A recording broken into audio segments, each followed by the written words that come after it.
Good afternoon, everybody. Thank you all for being here, but most of all, thank you, Ms. Williams, and your family and your friends that are gathered. The Dantzler-Williams family and Ms. Simmons as well. Our collective hearts continue to go out to you all in your grieving process, and we will respectfully honor respect that process that you're going through. Yesterday we met with the family, Ms. Simmons, and counsel in Beaufort. We met solely in an effort to talk about this case, the update that I had. It's not going to be much of an update, but I think it's something. We learned Friday that the Highway Patrol had concluded their investigation of the collision. However, they have not formulated the report, so that's still being done.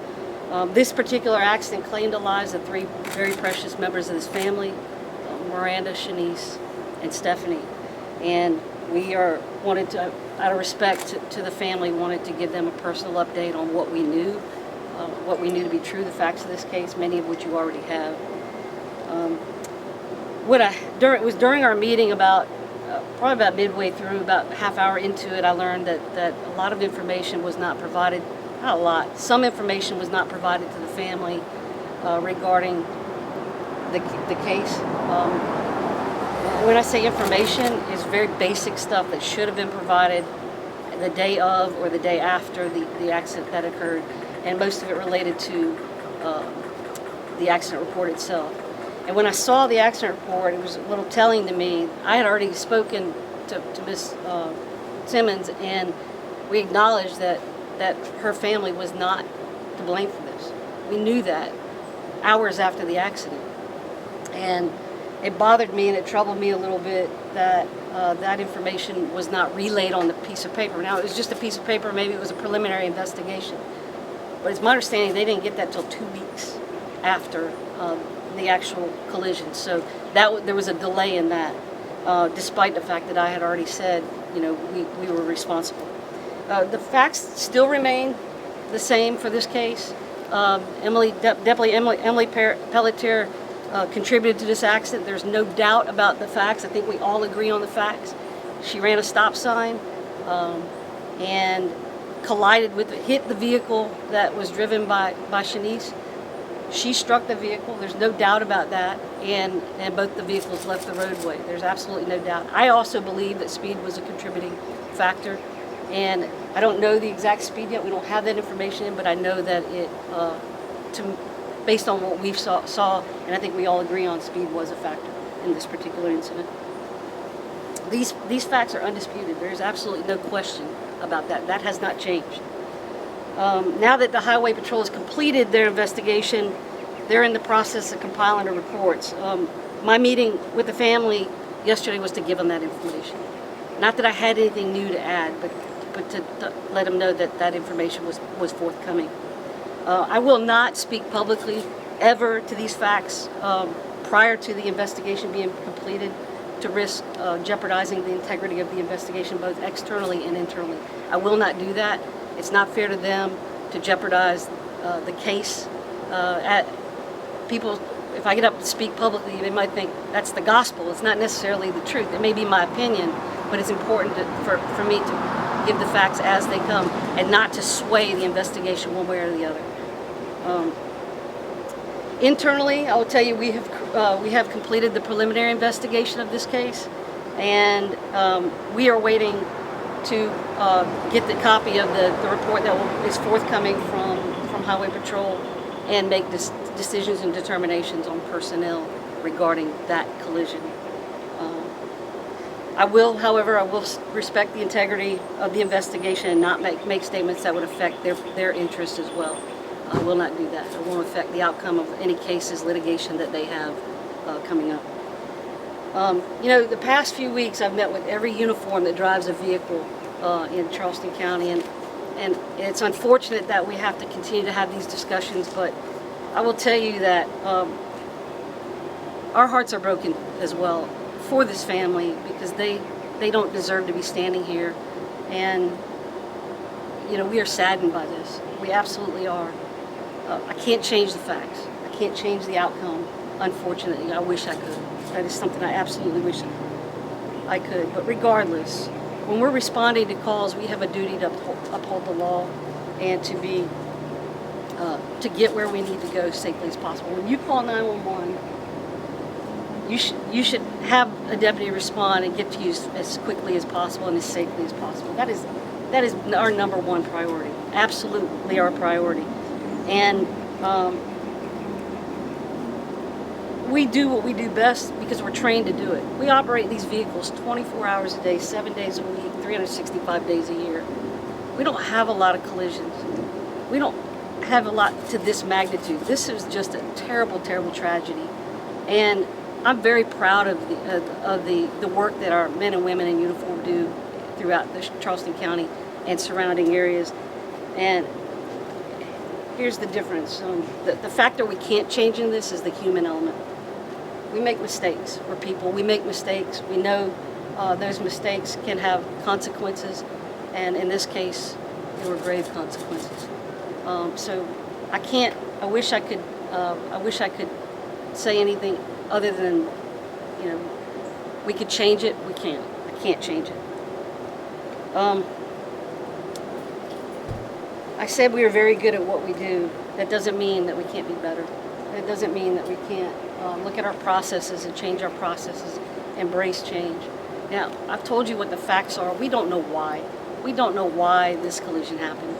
And that's what I think we're all waiting on that. We want to know why. If it's something that we did, if it's something that interfered with our operation of the vehicle, we need to change it. We know that. So that's what we're working on now. What we can do is mitigate our odds, make them a little bit better so that this doesn't happen again. This is not something that we want for our community, for your community or any other community that we serve and protect. I want to acknowledge and thank those of you that came out today, especially after we talked yesterday. This family was willing to come to Charleston, and it wasn't fair to them. I offered through council that we come to you. I believe in meeting people where they are, and I will continue to do that and continue to be here for you all to the extent that you will let me. And to that, if you have a couple questions, I'm happy to answer, but I believe council wanted to speak as well. Is Deputy Pelletier still on paid administrative leave? She is. And I know that Highway Patrol, I know reports have to come out, but if those reports come out, even with her being on paid administrative leave, would you want her returning to the Sheriff's Office work? Again, I'm going to weigh all the facts on both sides of the investigation. We don't share information on the investigation. Obviously, more information is given in an interview internally, and that can't be used against them in court proceedings, so I can't comment on that because I know charges are forthcoming. I just don't know what they are. Have Highway Patrol figured out, have they recovered the data and from the video from her dash camera? There is no video from the dash cam, no. And again, it won't matter because it's not going to change the facts. We do know that. So you said that you do expect charges to be forthcoming? I would anticipate that. I have not spoken to Highway Patrol to find out what their findings are, but it wouldn't surprise me. Talk about this case, seeing the family impacted, the community impacted by this, kind of steps going forward. What are maybe some changes you want to make for Charleston County Sheriff? So we've already started making changes. I first came into the Sheriff's Office in January of last year. I came on the heels of a tragedy.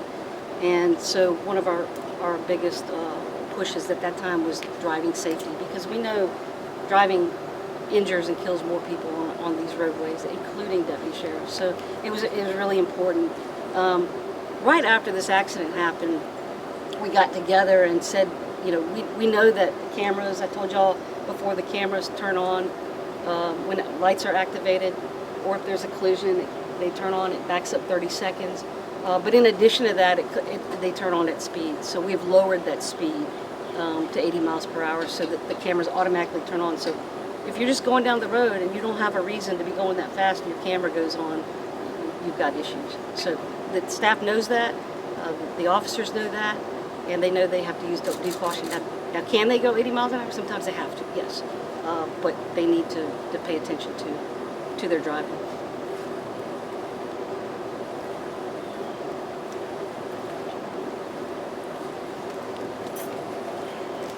On behalf of the family, we just want to thank the Sheriff's Department for coming forth with this information and being honest about the contributing factors to this collision. It did take us over a month to get that, but we have it now, and we're going to respect the fact that she said they're still on investigation. It's an internal investigation, but she'll release that information to us and have a meeting with us as soon as they conclude that investigation. And we all are waiting how we control this investigation. We thank y'all all for coming out today. Does any family want to talk about just how you're feeling or any thoughts or memories you want to talk about? Yes. My memories, my daughter leave work at 3:30. She talks to me until she get home. I can't hear that anymore. Her oldest daughter said, Mother's Day, Happy Mother's Day. Without you, it won't be no me.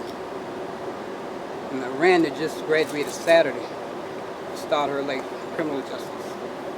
Shanice, county manager, she was an accounting manager, going for a master's degree.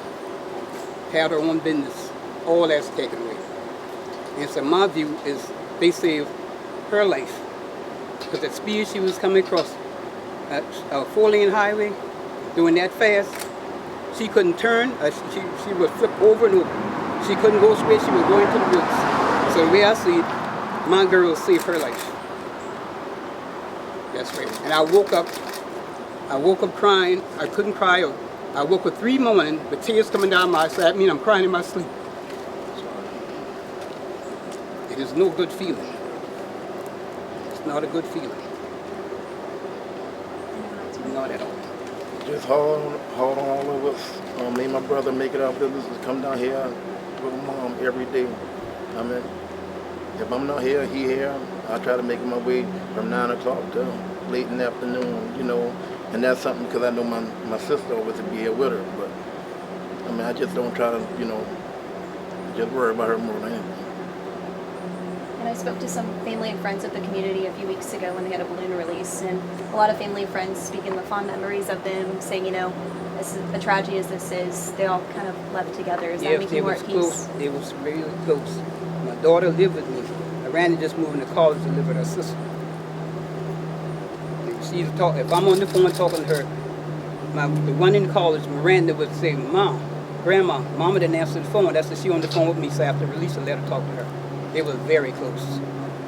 Very close. Anything else you guys want to say? One last question for the sheriff.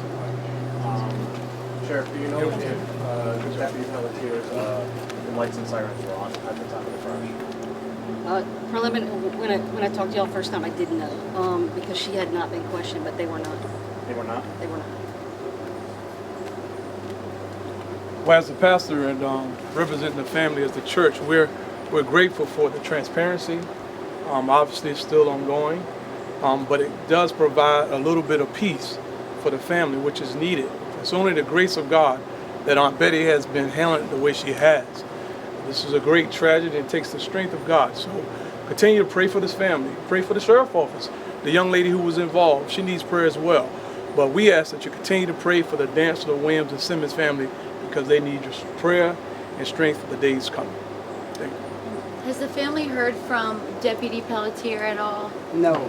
Matter of fact, I didn't even hear from any of them. Almost 3 weeks, nobody reached out.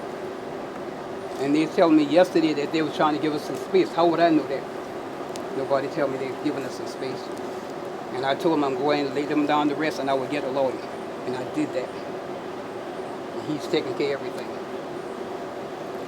And Sheriff, real quick, in the original report, there was no mention that Deputy Pelletier ran the stop sign. Is that a new fact that the investigation has uncovered, the preliminary investigation? That fact, I knew that, speculated that. I didn't know for a fact at 3 o'clock in the morning. I speculated that. I acknowledged that. She knocked down the sign, she ran it over. Yeah, so I don't think that's a new fact. I just think that the investigation's over now and I can state that. Is there a reason why she wouldn't have had her lights on? Because wasn't she responding to a non-emergency call? Well, she was responding to a call. Yeah, a call for a motorist that was broken down on the road. I have also had those audios if you all want copies of those from the call. There were several calls. So she was responding to a call, but regardless, are lights on or not, she still ran a stop sign.